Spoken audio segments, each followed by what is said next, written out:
Good evening and welcome to all of our viewers to Globespan 24x7, our Monday night program. Thanks to Nohar Singh for making this platform available, and of course to Devin Bissou, our technical specialist. As the US prepare for Thanksgiving this week, we are very honored to have on our program tonight for the first time the Vice President of Guyana, the Honorable Bharrat Jagdeo. Mr. Vice President, welcome to the program tonight. Well, thank you very much. Also with me tonight is Dr. Euclid Rose, Professor of Political Science at CUNY for the graduate and doctoral program. Dr. Rose, welcome. Thanks, Charles. Mr. Vice President, since the swearing in of the Ali administration, no one in the leadership of the PPP was able to travel to the diaspora, of course, because of the COVID restrictions, to thank your supporters. As you know, there are thousands of supporters here in the diaspora who admired and loved you as the leader of the PPP. Would you want to use this time to address your supporters in the diaspora? Well, first of all, allow me to thank you for inviting me on the program.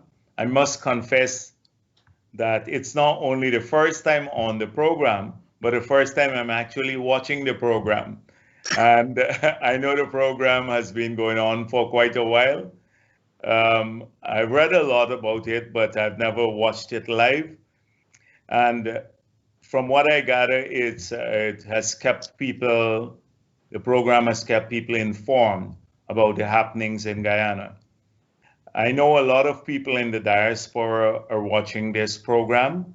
So I want to say to them that we really appreciate the support of many, many people for whom the party would always have gratitude for the assistance they gave through the period as we approach the elections and after the elections. And it's not just the financial support, but also the moral support, and many people who took a principled stand that we will not allow our country to be destroyed and to be taken down the undemocratic path that APNU was hell-bent on leading us on. So we're immeasurably grateful as a party to all of the people in the diaspora who assisted. I know even those who support APNU in the diaspora, they all share a love for our country.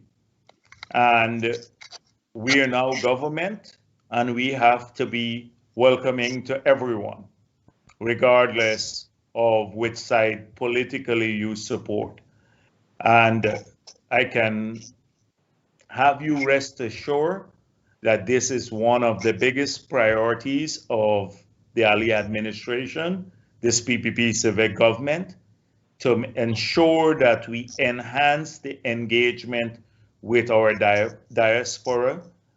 We do so in a more structured way, and that we also have more opportunities for people from our diaspora. We open up more opportunities for them right here in Guyana. I can, a little bit later in the program, if you're interested, I can talk a bit more about how we propose going about doing this. But for now, I just want to say to the diaspora, we've been unable to get out of Guyana because of the pandemic, but also because of the exigency of the ensuring that the government resumes operation. We've had 5 years of malaise in government and an extended period where there was nothing happening in the post-election period.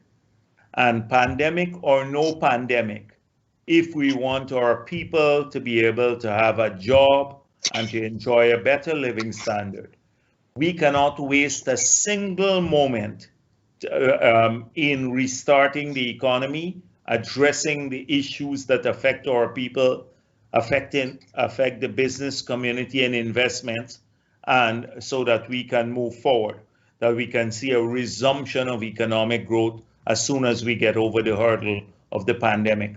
And that is what we've been engaged in. And you would recall that for the first 60 days of the administration until September 30th, we didn't even have a budget for the year.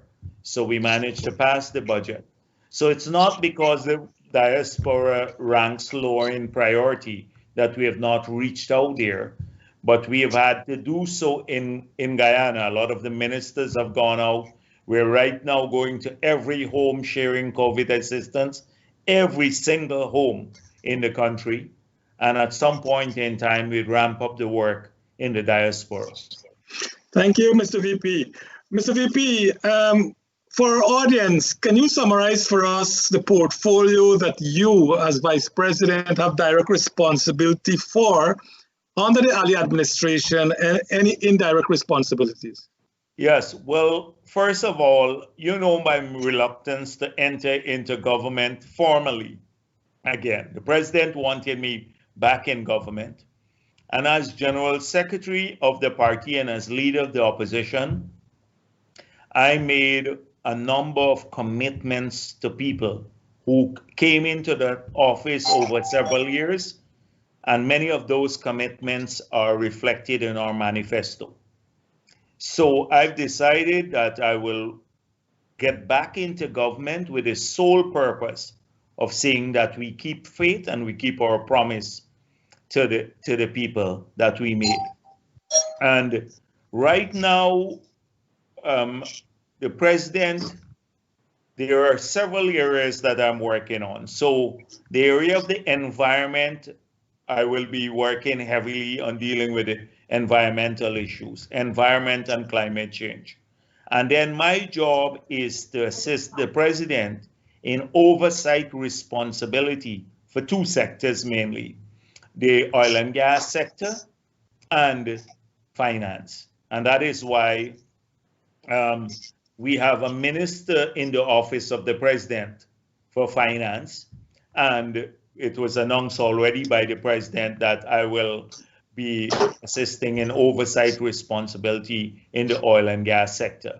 So those are the three areas that you will see more of my work in: finance, the oil and gas sector, and environment and climate change. And then also, since the president has decided to centralize the transformative projects, the large projects that will catapult Guyana into the future, that these will be overseen through the office of the president.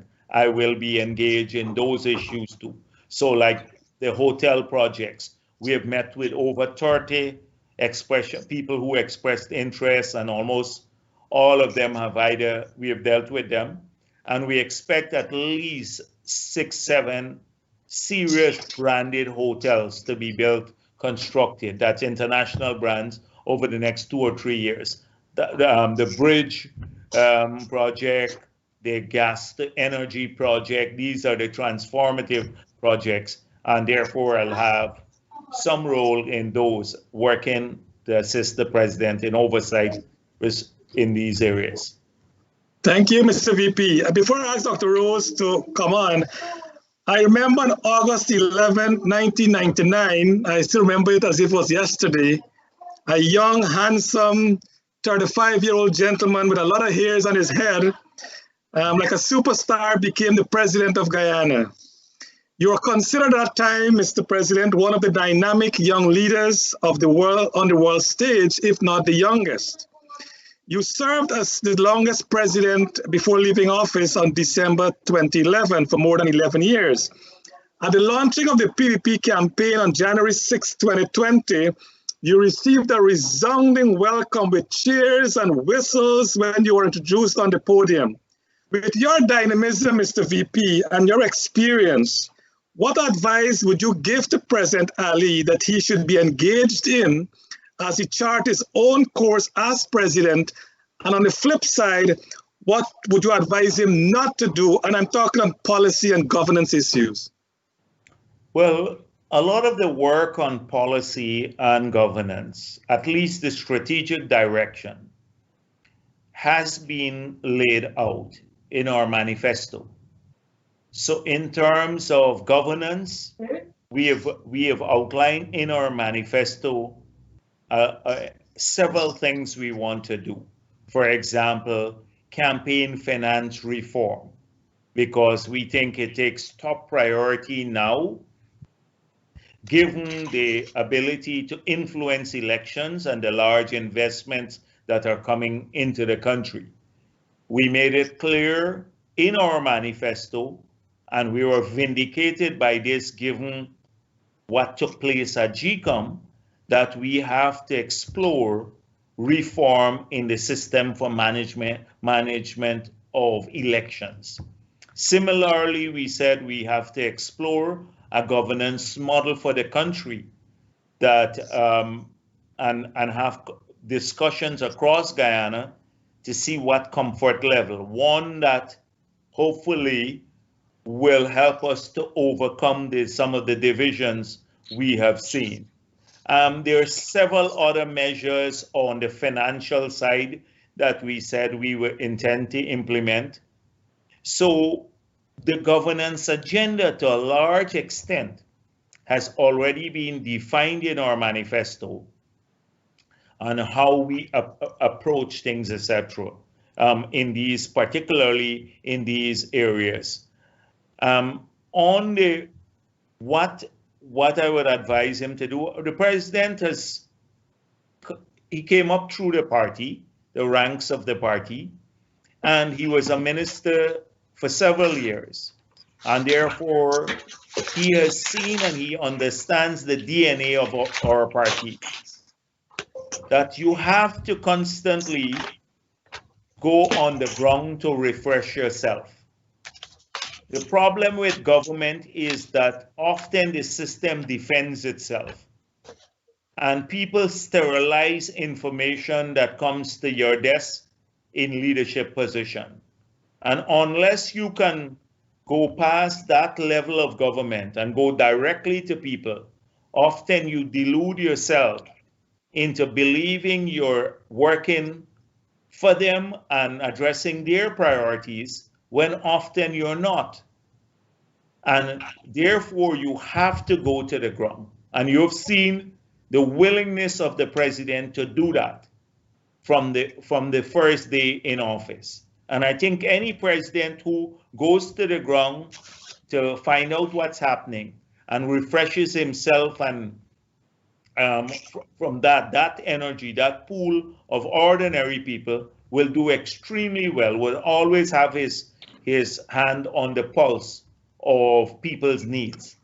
And so that is what I've seen, but it's part of Irfaan Ali's DNA already, because he grew up in the party and he knows that is what ultimately brings the success.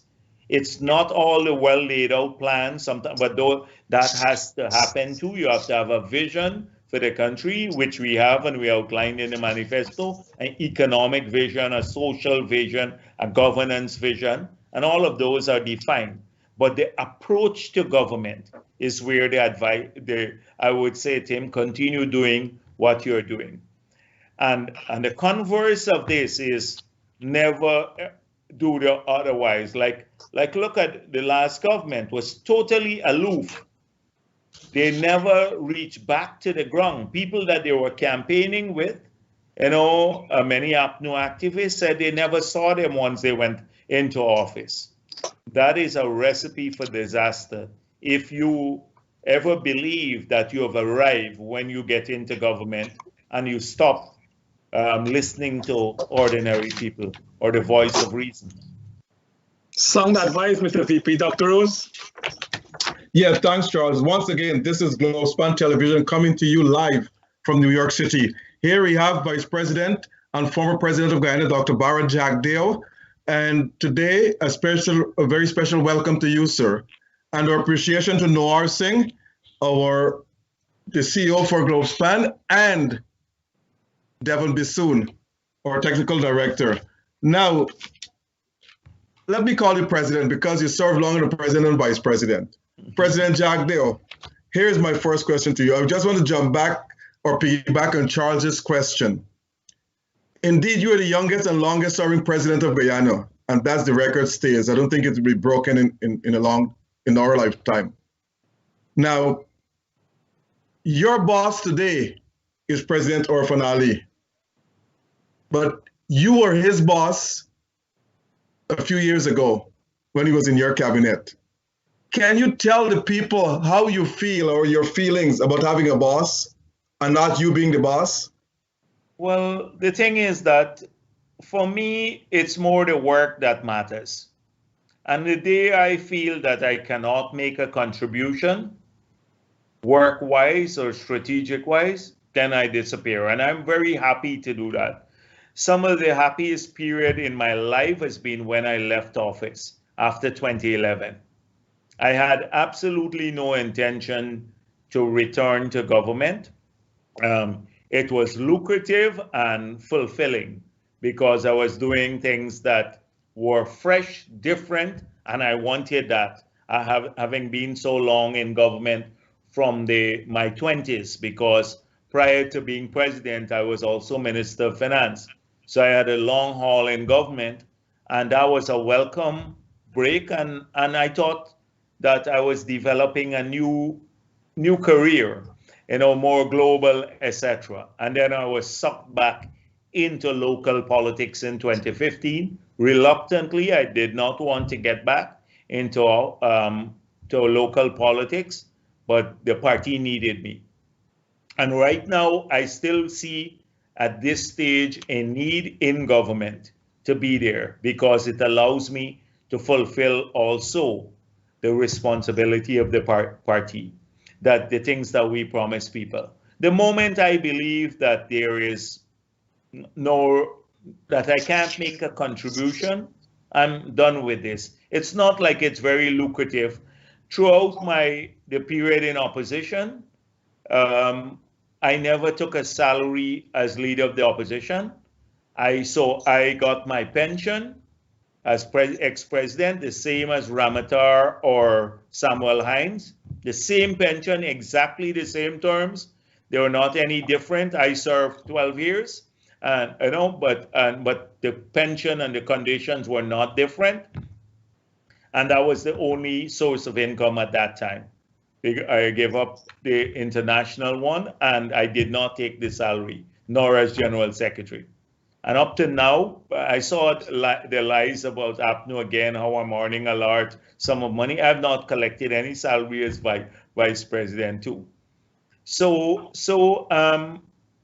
for me, if this was about money and position, then your characterization would matter. I see Irfaan Ali as part of our team. He leads the team. But we laid out the vision. The party laid out the vision, and he supports the party, and the party supports him. He is the person chosen by our party and the people of Guyana to lead the team now, and I can accept that. Good, great. Now, turning to local government elections, they're scheduled for next year. You said it cannot be held under the criminal elements at GCOM. What changes do you expect GCOM to make in order for local government elections to be held? Yes. Well, first of all, we're preparing for elections next year. There's going to be in the budget resources for elections, but nobody expects, not APNU supporters, not the international community, nor the PPP or any other party for that matter, that we'll ever go to elections with a Lowenfield or Roxanne Myers. If they do, they need to have their heads examined. We have to be really stupid, and those are the criminal elements I'm talking about. And people say, I see some commentary, they have not been convicted by the court, therefore you can't call them criminals as yet, and it's unfair to call them criminals. Well, they are criminals. Someone else said, if somebody picks your pocket and runs away, you don't wait until the person is convicted to call him a criminal. Well, we know they were trying to pick the pocket of the voters, Lowenfield and Roxanne Myers and many of the others. You don't need any evidence of this. So that's what we're talking about, Asquith. Getting rid of these individuals who compromise the system. We can, if you have good people, you can go to the local government elections. We've had elections with the same system in place. But with those criminal elements, you never have free and fair elections. Look at the rabid display that they've had. I don't need to tell you about it. The whole country knows about it. The world knows about this. Not a single international organization or a country, any country, has said that you can have free and fair elections with those individuals still in place, because we've had discussions with them recently. We are also thinking, notwithstanding that, we have to think about changes to the Representation of People Act, to put in that act amendments early, maybe next year, some penalties, election-related penalties, so people can go to jail, strengthen the act so that they go to jail for some of the things that they tried to pull off in the past, stealing the elections. And then, of course, the act has to be made clearer now by outlining how the count takes place and the publication of the statements of poll. Until now, we don't have the statements of poll from the last elections. Regicum refused to release them. Of course, we have them. We made them public. And I don't know how they would ever win a petition when we call for the statements of poll and they don't present them, or they present them and they show that APNU lost the elections. So that is like it's almost impossible for them to win an elections petition. But that's what we meant about the criminal elements. And I call their names, so you don't have to guess. Okay, great, good. Well, I know you will. Now let me turn to the diaspora. And this might be a tough question for you, but I don't think it's tough. Whenever a PEP leader or president comes to New York, he or she goes to Queens, Richmond Hill. The same is true for a PNC APNU leader. He or she goes to Brooklyn, where the supporters are. We're talking about unity. Now, the question to you is this, and I want you to say it here and now. Whenever you come to New York, are you prepared to go and address the residents of Brooklyn as well? We must address all Guyanese, as I said at the beginning. It's often because a lot of the real politic is that in Queens, there are few support groups that are pro-PPP. And therefore, they organize functions in Queens. So most likely, you'll go to a function organized by a group there. I can assure you that if anyone organizes anything in Brooklyn, then we will attend to. Because a lot of the functions that we attend are not organized from Guyana. They're organized by the organizations or the support groups out of the US. So if they have a group in Brooklyn that wants to meet with, say, the Minister of Oil and Gas or Development, and they're in New York and they arrange something, or they want to meet with me, I will go. I've gone to Brooklyn numerous times, but without the fanfare and within smaller groups. Not the big, large functions, because a lot of people there too are worried about the stigma that if they organize something for us, then some people in the community think they're selling out to the PPP, etc. So they'd say, we want to meet with you, but we'll come and meet with you at a Starbucks. I met people at Starbucks restaurant in Brooklyn, or they will come to Queens to meet with me. People from Brooklyn, because they don't want to be tainted. And this is very, very unfortunate, because we're all Guyanese, and it's almost, that's how often people see. So if, for example, someone from Brooklyn stood up in the period and said, no, APNU was trying to rig the elections, that we all know, suddenly they become stigmatized by hostiles like Burke and the others, who all the time can become the very vile, very vile. I saw today somebody was showing me a post by one of the APNU activists, because on Diwali night, you thought was eating some food, vegetarian food, that how the Indian people put something in his food and made him a stooge or something like that. That's how we characterize each other. This has to stop. This has to stop. And what goes on online from both sides, those who try to, use race or anything else, hostility to divide our people, it must stop, from even those sympathetic to the PPP and those sympathetic to APNU. We have to have a more, even if we disagree, we have to be civilized about the disagreement. Agreed. A quick question, and I want to know if this is a change in the PPP policy or the government policy. I've seen where, when a government wins an election, that government appoints all the REOs for all the 10 regions. But I've seen where the PPP left an APNU REO in Region 4, Pauline Lucas, one in Region 7, Karen Ward, one in Region 8, Mitzi Campbell, and you appoint a new one in Region 10. Yeah. And they're all APNU supporters, put it that way, or government supporters. Is that a new policy or a new approach that the party that wins the region will get the REO? Is that your party's new policy? No. The REOs are accounting officers. They report to the Ministry of Finance, the financial secretary. They have a fiduciary responsibility under the FMAA. So that act. So the REOs are not part of the elected machinery of the region. And so the tradition has been that the REOs would be people who can discharge that responsibility. Now we looked around, and the ones remaining were people who acted more professionally.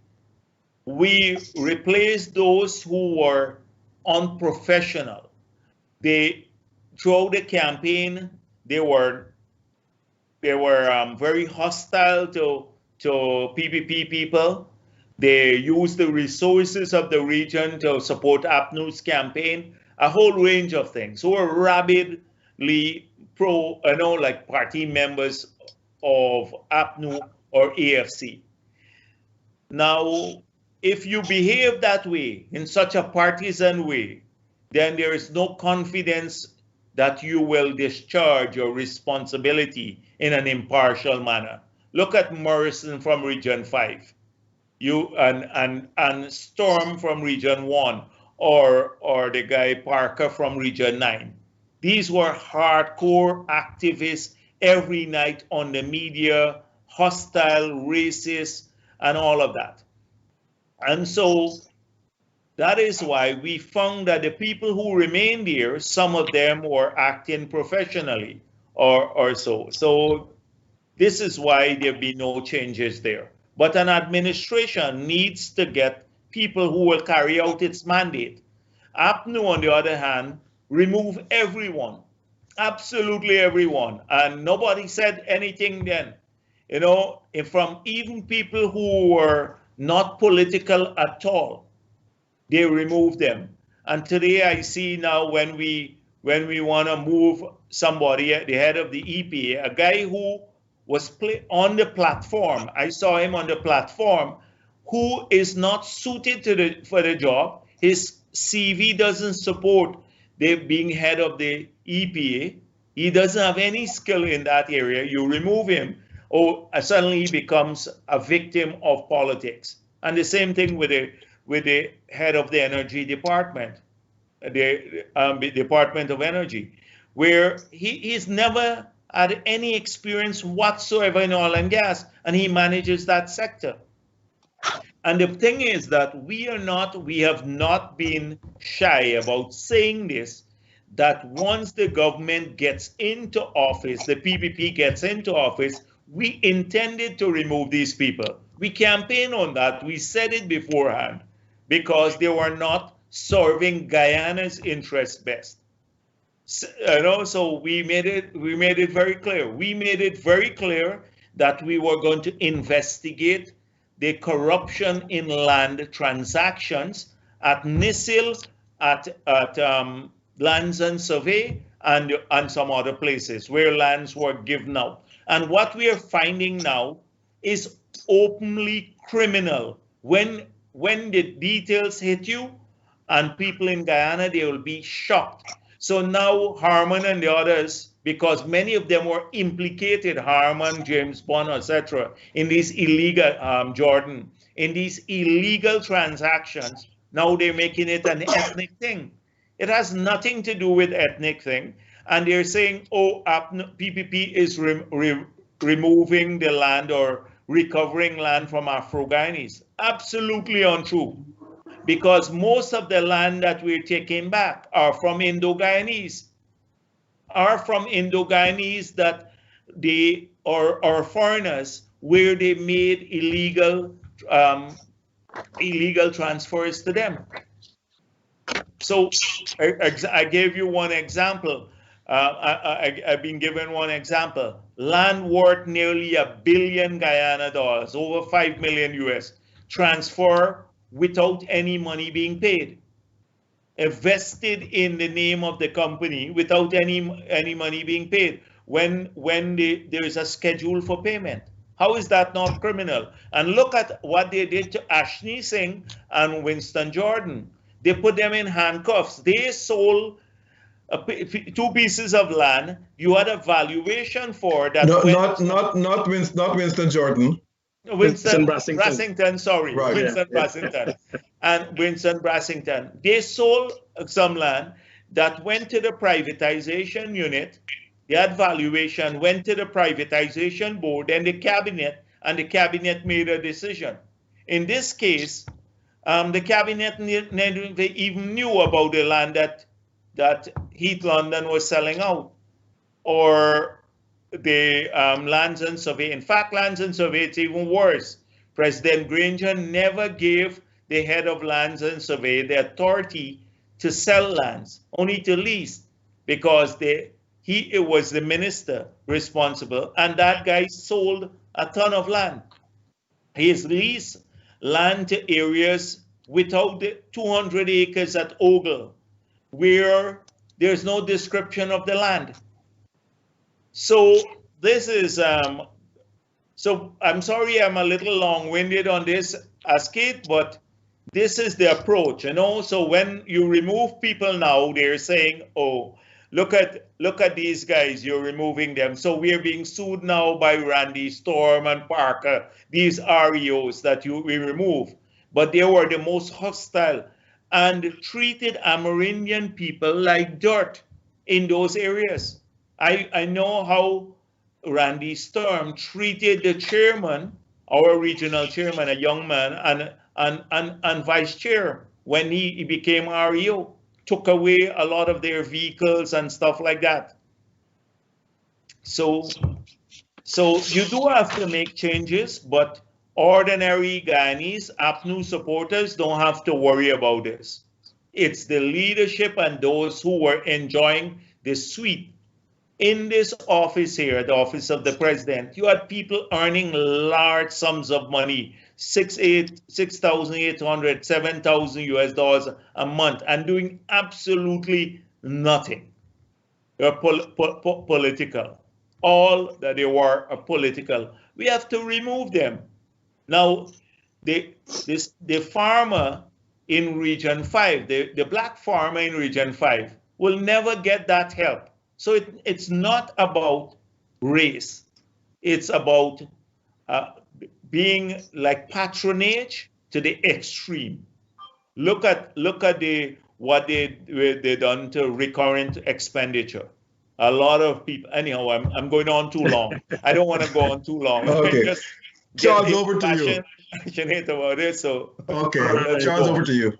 Mr. President, when we come back, I want us to talk about, you talk about the diaspora and what is available to the diaspora based on Dr. Rose's question there. What input will the diaspora have in the future development of Guyana? And we also want to touch on the oil and gas when we come back. So we'll be back in. Thinking of securing your home or business? Worried about intruders lurking at your front door? Scared of lifetime achievements going up in smoke? Then contact the professionals at A1 Security Solutions. We supply and install alarms, surveillance, access control, and fire systems throughout the length and breadth of Guyana. Also now available remote monitoring and GPS tracking for all your mobile assets. Our experience in technology over the years makes us capable of executing any job, big or small.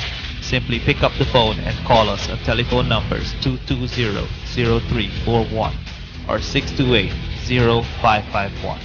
A1 Security Solutions, supporting all your security needs. Travelspan is pleased to announce that the airport in Guyana is now open. There are flights from New York and Miami non-stop to Guyana. Call Travelspan for all your travel needs to Guyana or for your vacation to Mexico or Punta Cana. Call 718-845-0437. That's 718-845-0437. Flights are now on sale to Guyana and vacation packages are now on sale to Mexico and Punta Cana. Call 718-845-0437. Logistics International, based in Trinidad with representatives in Guyana, is pleased to announce its shipping services from Trinidad to Guyana. Logistics provides shipping services and has experienced personnel to handle all of your shipping needs from Trinidad to Guyana. Buy in Trinidad and let Logistics handle all of your shipping to Guyana, from small boxes to container sizes. Call Logistics in Trinidad at 1-868-336-8218 to handle all of your shipping needs, and they handle all sizes. Logistics International has been shipping for over 22 years to many Caribbean countries with reliability and dependability. Call 1-868-336-8218 in Trinidad. That's 1-868-336-8218. Or email at liclcargo@gmail.com. Charles. Welcome back to our viewers. We want to thank the Honorable President, Vice President, President Bharrat Jagdeo for hosting us this evening on this program. Mr. President, you mentioned in your opening remark about the diaspora and what contribution the diaspora can make to the development of Guyana. How involved will your government be in recruiting people in the diaspora without regard to race, ethnicity, without regard to party affiliation? Once they are qualified for the job, will they be welcome to come to work in your government? Yeah, Charles, this is a long-standing discussion we've been having. And often when I come to New York, people engage me on this issue. So right now, there is a structure being built through the Ministry of Foreign Affairs to have a proper engagement with the diaspora. CSIS did a study. They've been working with IOM to come up with a master plan and a plan of action. We hope that we will have either a diaspora desk in the major places where we have large numbers of people from our diaspora, but definitely once we make some changes to the foreign representation of Guyana, the heads of those missions will be called home or be briefed heavily on their approach to diaspora engagement. They're thinking about internships with young people to reconnect them with Guyana so they can develop an interest. But there are not that many opportunities in government, and there are large numbers of people in the diaspora. So everybody thinks in a ministry, really, you need 5, 6, 7 technical persons, not hundreds. And sometimes there is this mistaken impression that the government sector can absorb a large number of people from the diaspora. And often when you see what the requirements of the people who are coming home to work, or not those who are just volunteers, but who want to move back, they're way above what the salary scale here is. So these are real issues. And if the diaspora believes that government can absorb all of the interest, then it's misguided. On the other hand, we have a burgeoning private sector and enormous opportunities, unlimited opportunities, and the first preference should go to our people who live here in Guyana and who live abroad. They're the first preference. So they have to start looking at engagement here, setting up businesses, getting into services, coming down now and doing joint ventures. We are creating in the oil and gas sector a huge margin of preference for Guyanese. And it doesn't matter where you live, here or abroad, so that that some of the services can only be outsourced to Guyanese. So if you have professionals, etc., and if there is a minimum amount of spending that the oil and gas companies have to do to pursue, to qualify in Guyana, then that spending will go to Guyanese. And when you think about the scale, Exxon alone would invest upwards of $20 billion US. When you talk about we're trying to shift the industry that services the oil and gas sector into Guyana. So our oil and gas sector is not serviced from Trinidad and Tobago and the United States. If we have the support services, that's another $40 billion US of investment.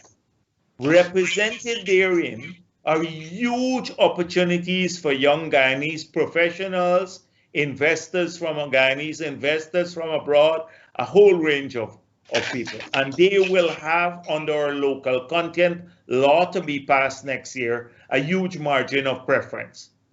So that is where we're trying to open up opportunities for our people in real estate, in a whole range of stuff.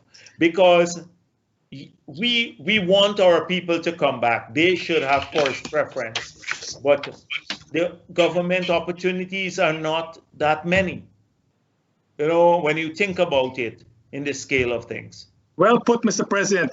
And I want to zoom in on that a little bit you just said.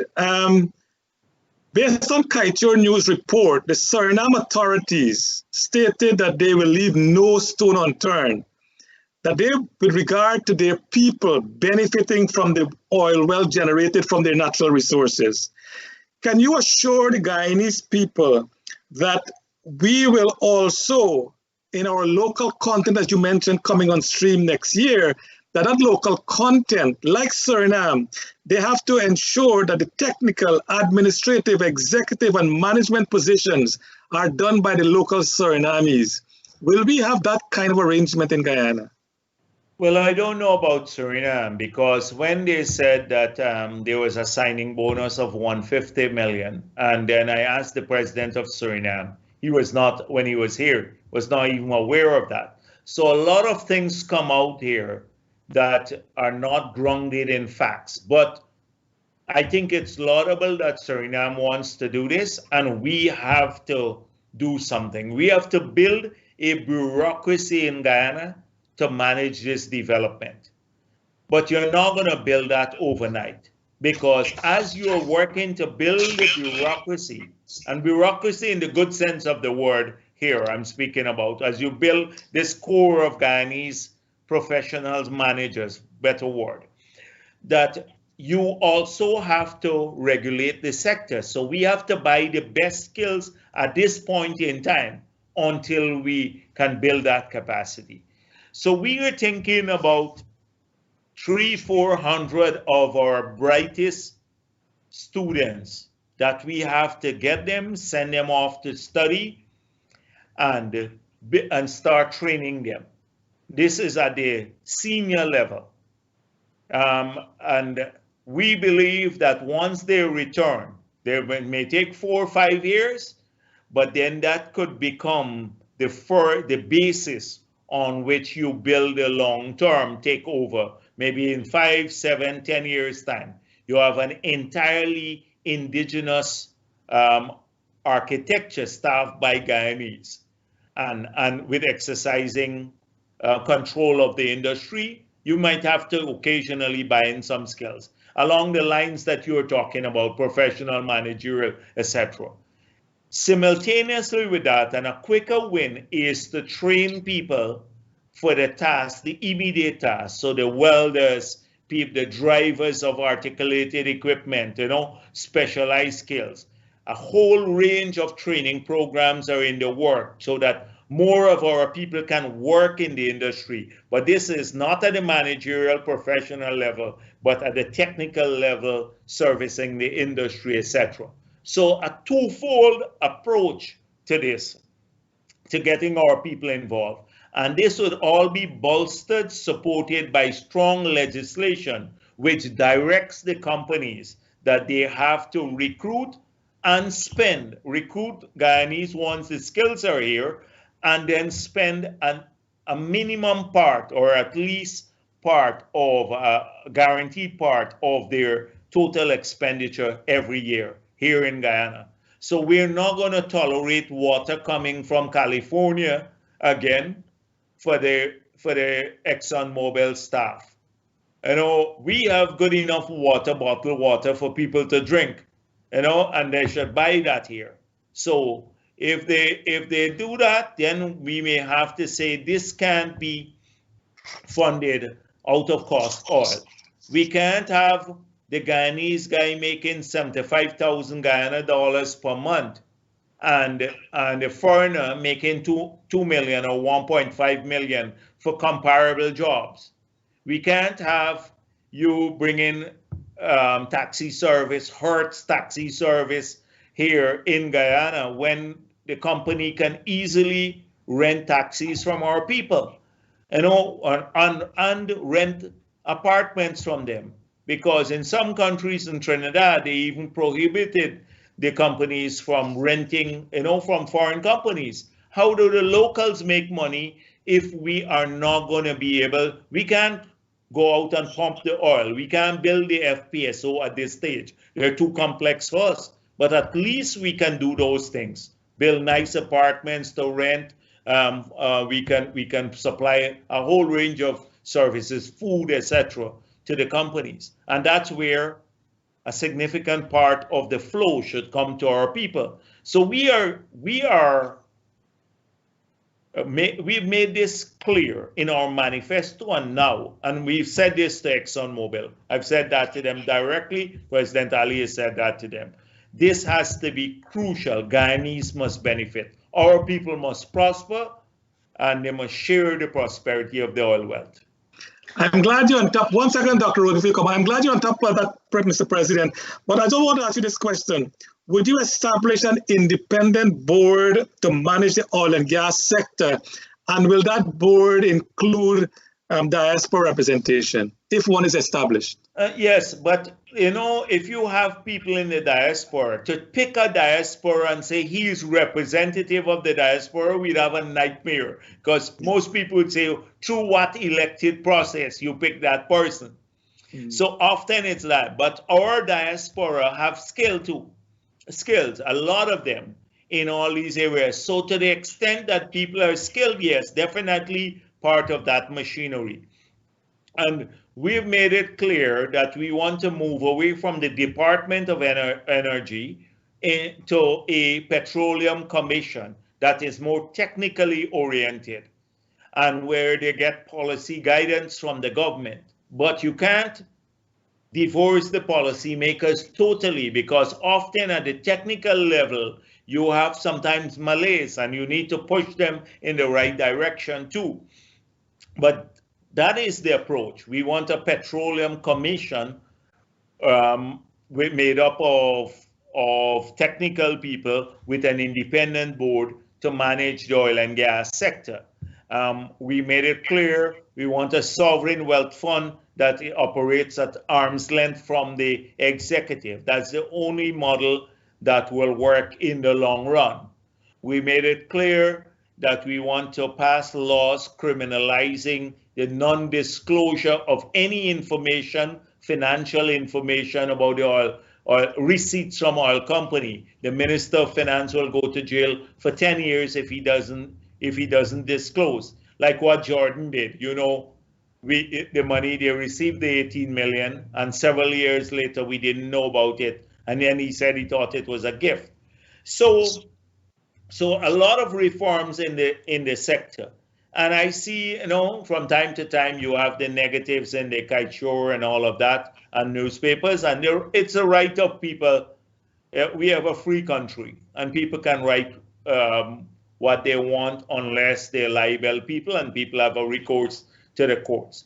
But we made it clear that Exxon, the agreement they have, whilst it's bad, an agreement, that it is confined to only the Stabroek block. And we said, once they come to negotiate for the Kaitshore and Kanji blocks, then the agreement will be very different. We'll have a standard PSA that protects more the interests of Guyana.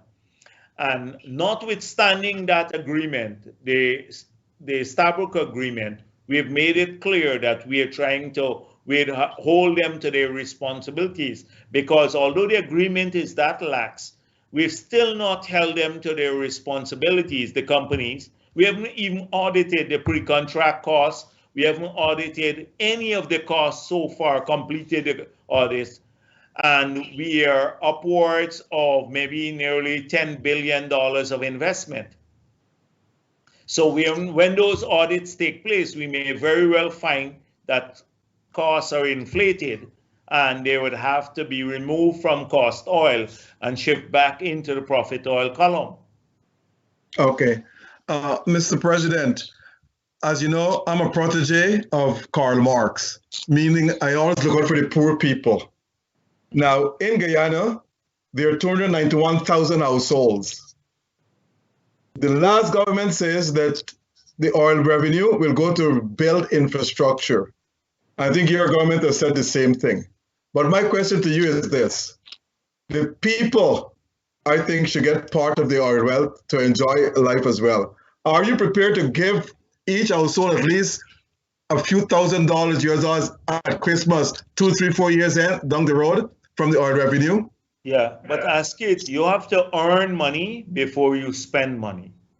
And that is a philosophy that we always say, that APNU, even when they were PNC, they never understood, and we need to reinforce it. You can't give away what you don't have. And so, first of all, we are going to get, between now and say 2025, 200 maybe to 300 million, depending on the price of oil per year. 200 to 300 million per year. If we had to give, as one time Clive Thomas was saying, 5,000 US per households per year, and we calculated using only 200,000 households. The house is showing much more. You said 291,000. But if we had 200,000 households and you give them 5,000 US per year, that's $1 billion US dollars per year.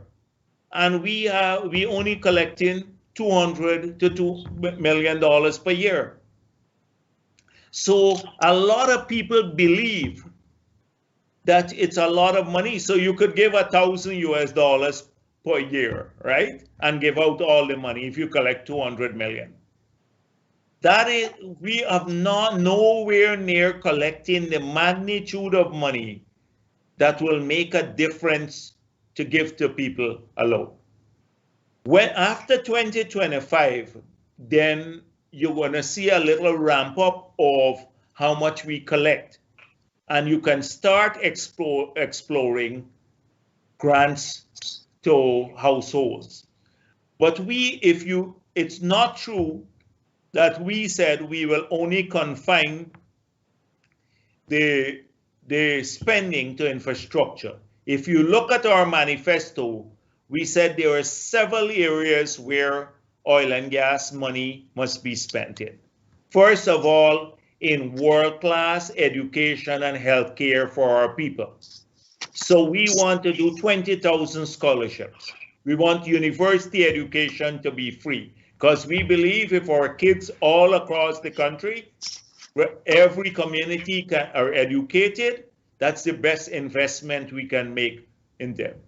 So that is one of the areas that we identify. We want healthy people and we want educated people, and oil money must be spent. That's an intergenerational investment.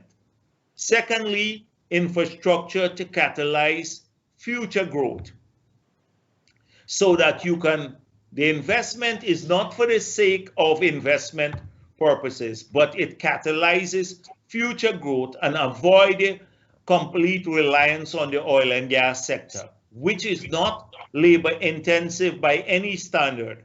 With $20 billion of investment, US dollars of investment, we'll not be hiring more than 3,000 people directly, maybe 10,000 with the other subsidiary services. Kaisuko or sugar or rice or bauxite have thousands of people. We have to keep those activities going and make them competitive. And so we said in that area too. And then we said targeted cash transfers in our manifesto. So we believe in cash transfers, but at the beginning, you can't give everyone, like what we're doing with the COVID grant, but we want targeted. So single parent households, you know, the pensioners must get some more, like our school kids, like what we want to do. So we've increased the grant to our school. We restored the grant that APNU took away, and we increased it. From January 1, they'll get that. Our pensioners will get more. Public assistance has gone up. We're giving more to school uniform project. That is where we want in the short term to make sure we take care of people and generate jobs. That's how a short question for you here. Women make up almost 52% of Guyana's population, but just about 14.6% of them are in executive positions in government and in the private sector. Another problem is that pay equity, they're not earning the same wages as men in same positions. Is your government prepared to pass pay equity legislation so that women can get the same pay as men working in the same positions? I know of no case where the salary structure changes because a woman is recruited to the job. But if that's the case, then they don't need legislation now. It's discrimination, and they can easily go. We built several things. When we changed the constitution, we had the 5 rights commission. And these commissions now are bipartisan in nature, because to sit on the commissions, you have to have 2/3 support of the National Assembly. No one party commands that.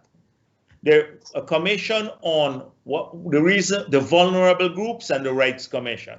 Commission on indigenous people, one on children, gender, human rights, and ethnic relations. Some of these commissions have powers of sanctions over the executive.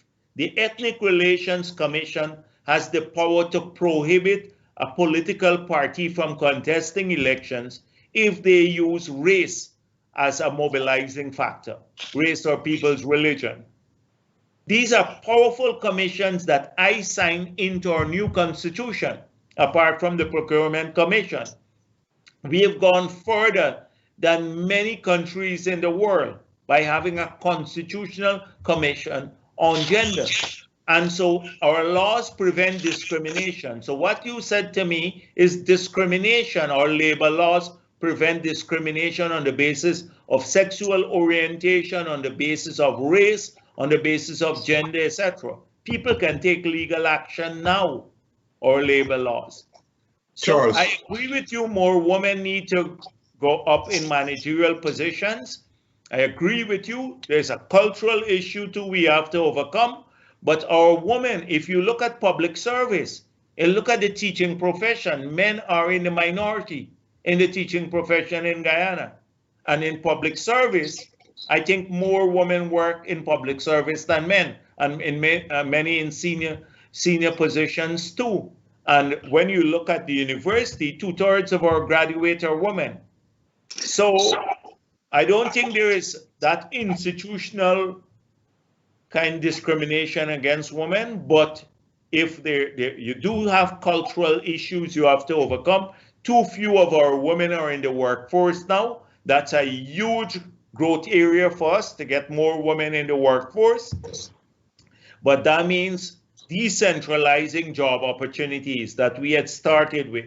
So the president just spoke with Qualfund, and I think they're going to restart in Tushin and then different parts of the country. So that in the rural areas particularly, you know, like if you're in Essequibo, the women there, the housewives, etc., they can work during the day and then go back home. But very few job opportunities are in those areas, or say Linden or some other part of the country.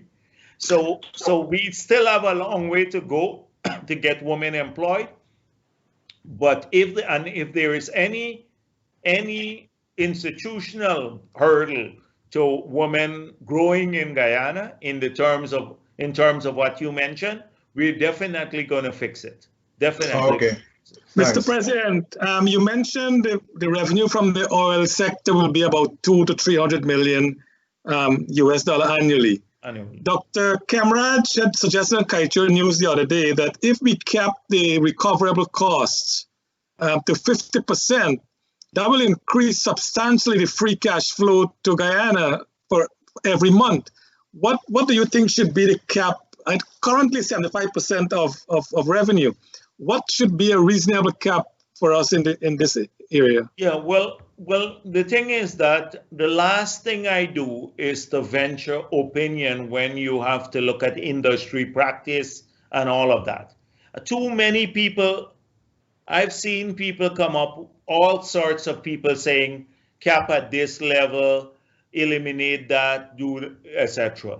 The reality is that you have now the Stabroek Agreement, which you have to live with, and we made it clear.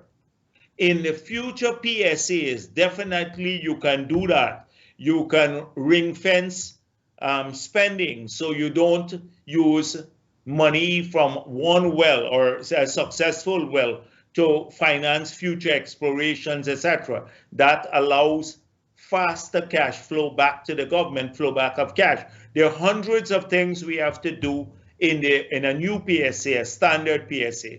But the reality is that you already have the Stabroek Agreement. Every day, someone new crawls out of the network, and then they go in Kaieteur and make another suggestion, and then you think it's a real option. These are not real options in terms of the Stabroek Agreement now. If you do that, it means renegotiating the agreement at this stage. It means that. But with the cost for the Liza 1, it will take almost 200 million, maybe 250 million barrels of oil to repay that cost of 3.5 billion US dollars. The same thing with Liza 2. It will take substantial amount of the resource or the whatever is estimated to be in those wells to repair them. So if we can spread that across the spectrum and ask maybe Exxon to come back and let's talk about the cap, will that be something that your government will look at? So Graham, there are lots of things that could happen. I hear a ton of things, and I don't want to sound as though I'm defending Exxon, because I believe the agreement is bad too, and we consciously made that decision that it can't not in a very flippant way, but we look at what the implications are of renegotiating when we said we will not renegotiate that agreement, the Stabroek agreement, at this stage.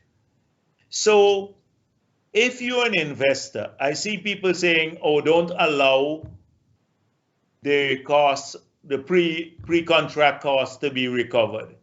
If you're an investor, you, Charles Sugrim, you're going into an area, you have a 10% chance of finding oil. You have to come up with $200 million to drill a facility.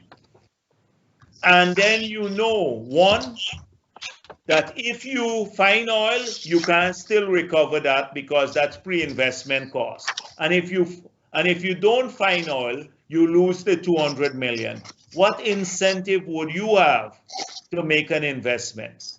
How could Guyana, our entire banking system, doesn't have 20 billion for the whole country, all of the money in our banks. It's not 20 billion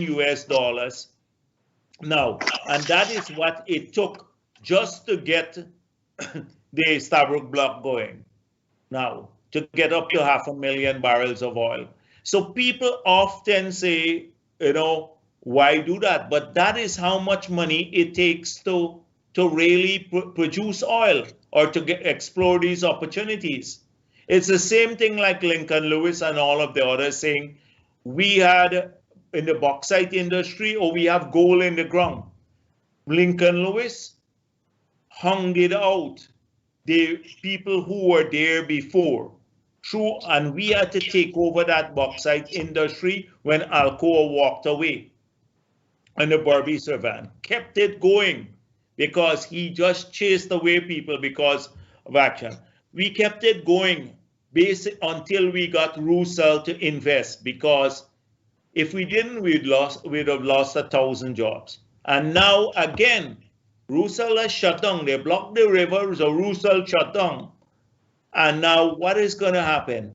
900 people would lose their jobs again because of the impression that they have that these resources are all great. Guinea and many parts of the world are doing bauxite. And so the same thing goes with the oil and gas industry. They're competitive. In the US, there's fracking now. The reason why Exxon likes this is because we're a low-cost producer. Your break-even rate is lower, which is better for us too. The break-even, it's a sweet crude, and so they're shifting here. We have better resources now. But the moment the numbers game change against you, another destination becomes more lucrative. I've said all of this not to defend Exxon, but just to say we need to bring some realism to the debate. I've seen every flotsam and jetsam, every person who believed that he one day read a book on oil and gas, commenting as though it's gospel, and it's carried as though it's gospel in many parts of our media. And when you disaggregate it, when you interrogate this, it can't withstand the scrutiny of logic or reasonableness or technical sense.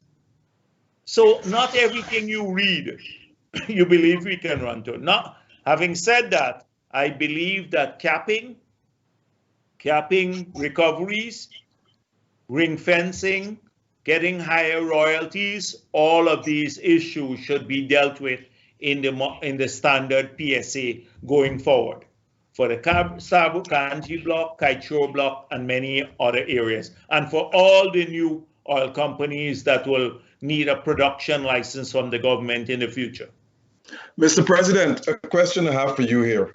Now, crime rate is very high in Guyana, which you know, especially domestic violence. There's not a day or two past a woman is not being murdered by ex-lover, whatever it is. What your government intends to do to reduce the crime rate in Guyana and to lower the domestic violence tremor that women are being faced with in Guyana? So the crime rate is crucial. In order to have people feel safe in their homes is vital, and it requires a lot of investment in capability. So we had outlined an approach to this, and a lot of the capability we'd have to work with the police on building, which is training people, hiring more people, but in crime fighting, using technology heavily, expanding our investigative capabilities, intelligence gathering. All of these issues have to be enhanced. And then on the other side, to work with communities to make sure that the kids who may turn to crime because they have bad influences, etc., that they're kept away from it. So more community engagements and finding jobs for those young people, etc. A lot of them at the lower end of the spectrum don't have jobs. And you have to make sure that more jobs are produced so more people are working. On domestic violence, it's very tricky. I remember we passed one of the most draconian laws against domestic violence and violence against children. When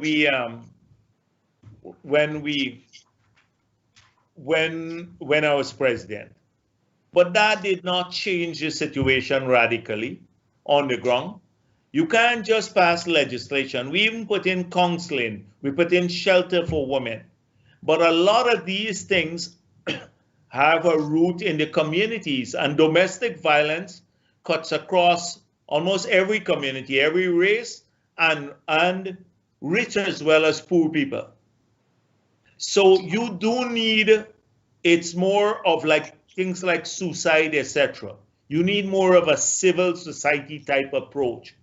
And we are committed to helping civil society, working with civil society to engage in the churches and the mosques and the temples and the other organizations. This has to be a national task. You have to have advocacy at the national level. This has to be preached from the pulpits, etc. That's the only time you get to a critical mass to deal with it, and it's a cultural change issue in many cases. One quick question to you. One quick question. The Georgetown prison was built in the 1880s, I think, and it was built to hold about 150 people. Now it was only about 900, 1,000, whatever it is. Now, where the prison is located is a prime real estate land in the city. Is your government prepared to move that prison elsewhere? Well, let me just say that Globespan confirmed what we knew, that the situation at Lusignan is like so horrible. It's worse than where you keep a pigsty. I must confess, it's almost inhumane what they have at Lusignan, and large numbers, nearly 500 people are there.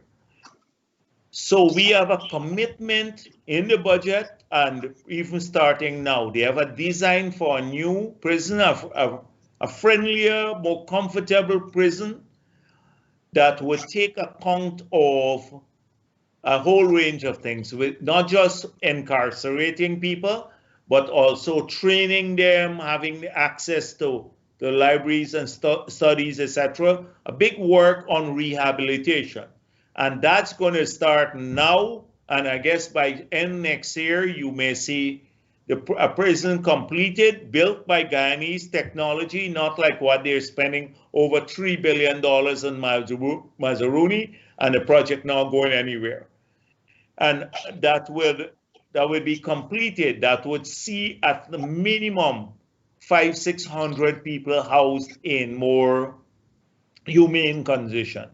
So right now, that's high on our priority, and we're working on it as you speak. Would you move? Would you build keep the prison? Yes, but once that happens, because right now there's a large number there at Camp Street.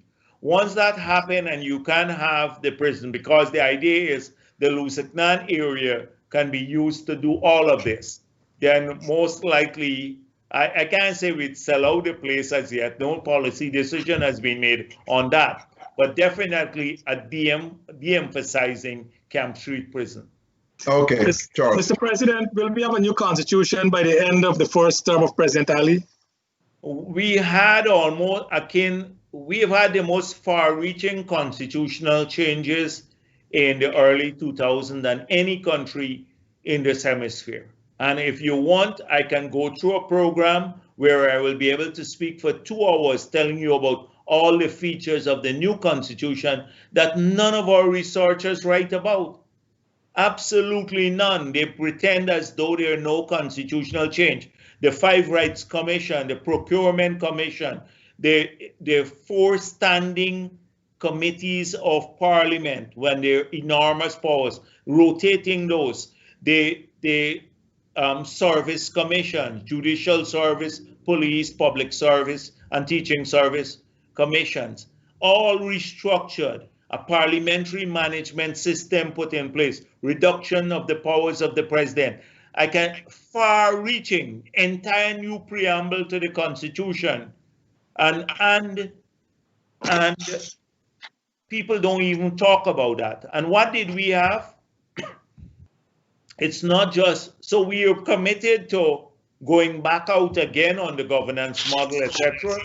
The public consultation, and but let me just say one thing to you. The Constitution operated well for a long time, and it's not just constitutional compliance, it's not just constitutional change, rather, which we're committed to, and any area that we need to improve, we will improve. We'll go out on that process. We're committed to that. It's part of our manifesto. But if you have people who are dishonest, they can take the best constitution in the world and violate it, like we saw with APNU. Look at, for 25 years, the 2 political parties agreed to and operated that provision to name the chair of GCOM in the manner as intended. PNC and PPP, we agreed to that 25 years. Granger comes along, he violates the whole understanding. Look at the no confidence motion. It was quite clear, 3 months, and look at what happened. You have to have decency too, and so it's not all about constitutional change, it's constitutional compliance. And I think that's the problem, Mr. President, is the remedy that we don't get when someone blatantly disregard the Constitution, as you said, Mr. Granger did. Would you support dual citizenship representation in Parliament and to be ministers of the government? I personally would, but that's not for me alone. But personally, I don't see any reason why we shouldn't have dual citizenship in our Parliament. We have a large diaspora. A lot of people want to make contributions, and I don't see why they should not be allowed to in our National Assembly. Because in Jamaica, Article 13 of Jamaica states that you don't have to be a Jamaican to be a member of Parliament or to be a minister. You just have to be a member of the Commonwealth and live in Jamaica for 7 years. In the United States, a Guyanese Trinidadian, if they're a citizen, 7 years after they can be a congresswoman or congressman. 9 years after, a senator. So Guyanese are being deprived of this. Dual citizenship. And in the US, I thought you have to give up the Guyanese citizenship. No, you don't have to. You don't have to. You don't have to. You can be dual citizen with the US. I don't think you're right on that, Asquith. You better check it. But our people don't give it up. So no. US have multi-citizenship. Look, no, but we're on the same side. We're on the same side. But that is not a decision for Jagdeo to make. But you know my position. Like a lot of our people didn't agree on decriminalizing small quantities of marijuana too, because they thought we are legalizing marijuana, and we're not legalizing. I support not locking our kids up for 3 years minimum if they're found with 1 cigarette. A joint. Quickly, so my last question. My personal position. So personally, as Jagdeo, I don't see a problem with dual citizenship. My last question to you is this. I know you have to go.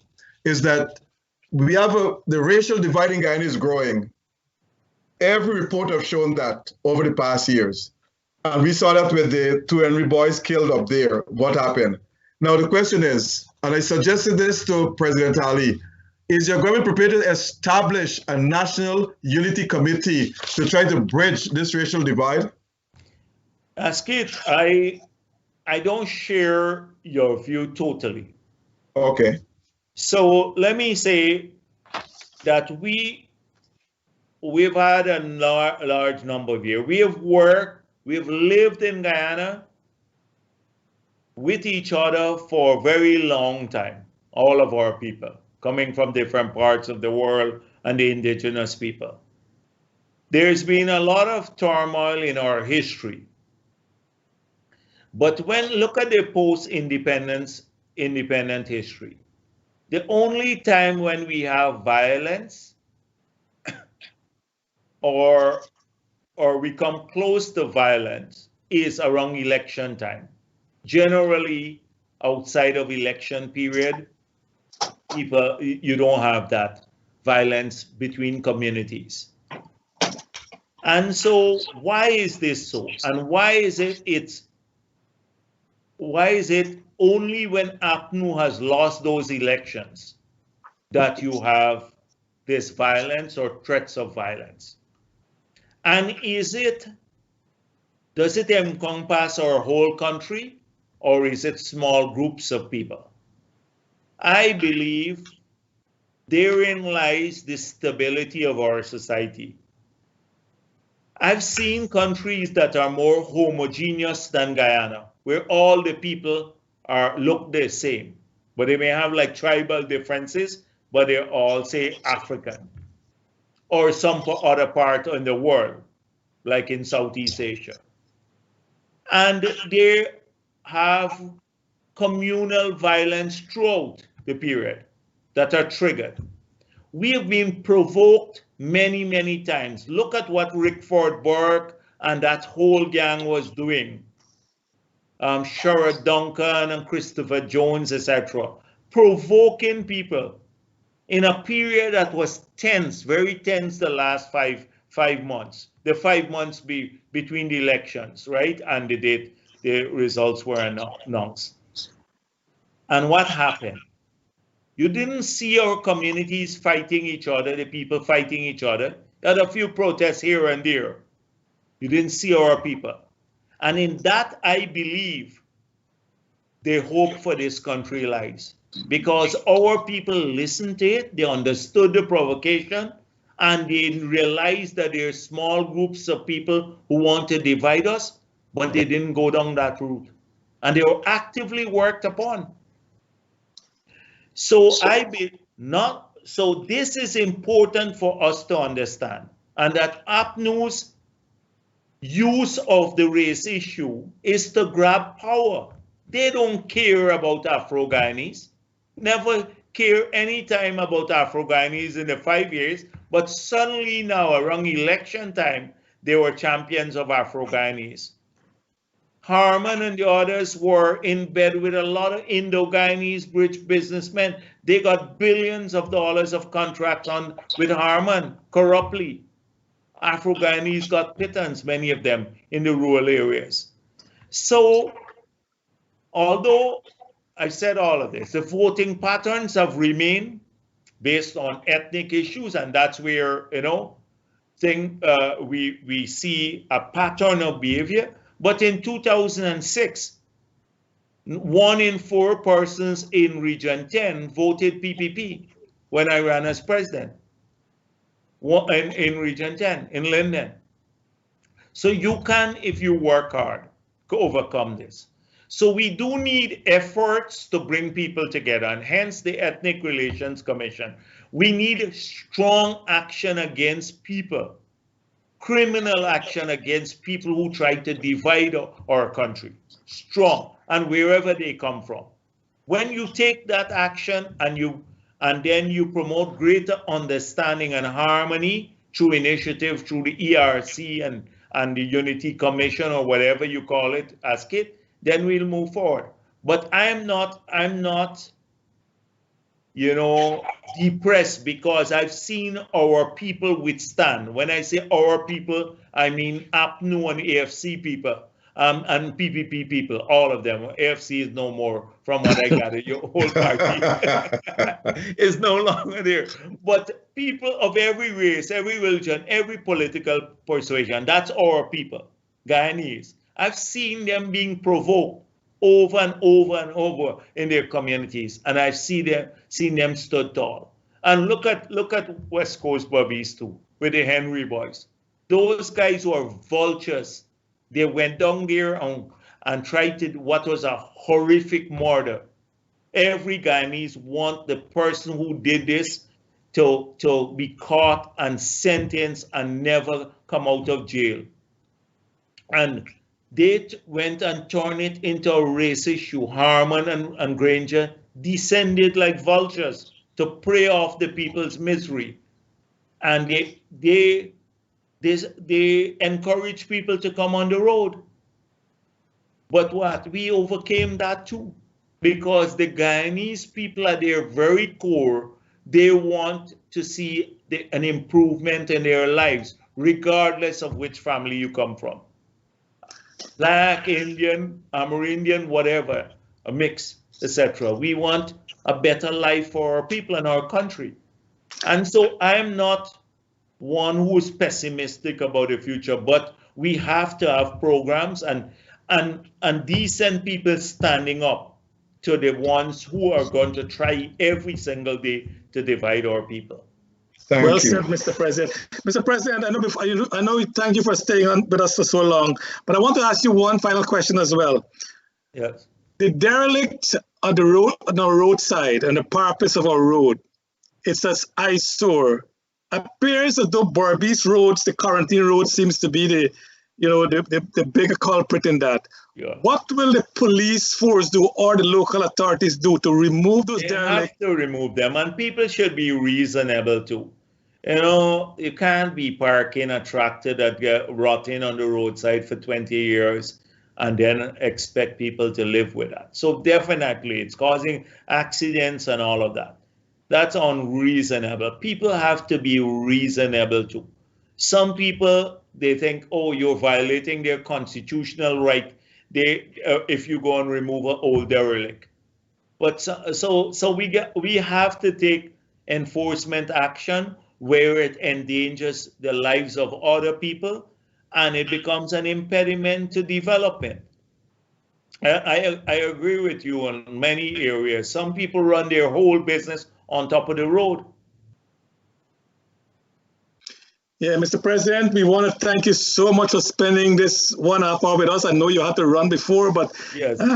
I'm glad that Dr. Rose keep you going through, so your discussion was great. And I would like to hear a closing statement from you. What would you tell Guyanese? I'll make a closing statement. Thank you very much. I'm sorry I didn't listen to the Globespan before, but it seems as though you've kept the diaspora well informed. And everyone has a role to play, and the diaspora is crucial for Guyana's development. We need our people to come back. We are looking at housing schemes, world-class infrastructure, world-class healthcare and education. So if their kids come back, they can have proper schooling here. The security would be crucial for them. All of these issues.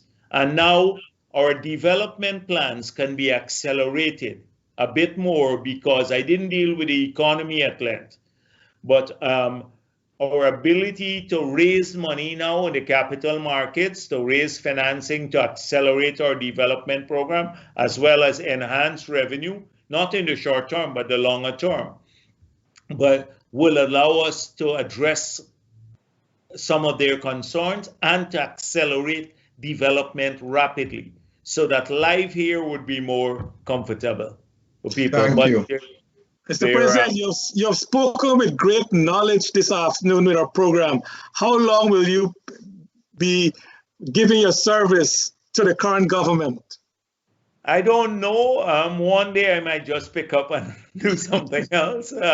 But right now I see a need to continue working, and so I keep working until I don't know when, but once I'm convinced it's for our country and our people, that's good enough for me.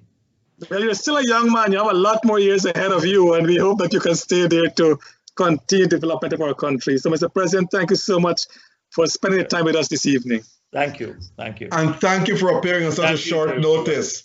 Thank you very much, sir. Sure. Take care. And thank you.